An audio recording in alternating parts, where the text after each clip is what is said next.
Hello दोस्तों, आज हम पढ़ेंगे हरूफे तहज्जी। अलिफ से अनार, अलिफ मद्दा से आलू, बे से बकरी, पे से पतंग,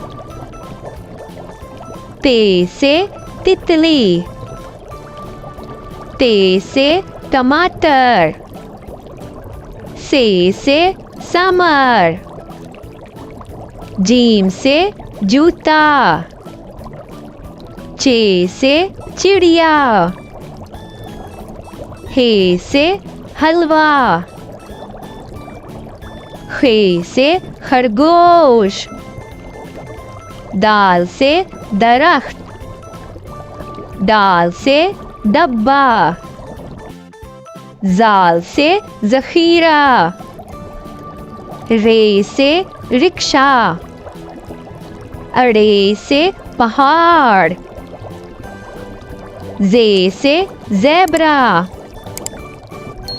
ये से यालाबारी, सीन से सेब, शीन से शेर,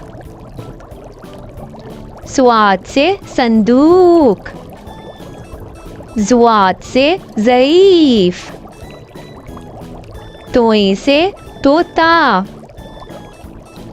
ज़ोए से ज़रूफ, आइन से ऐनक, वाइन से गुब्बारा, फे से फालूदा, काफ से कैंची, काफ से किताब, घाफ से गाय, लाम से लूमड़ी, मीम से माल्टा, नून से नारियल, वाव से वर्क, हे से हाथी, हमजा से चाय, छोटिये से यक्का, बड़िये से तारे। खत्म शुद। अल्लाह हाफिज।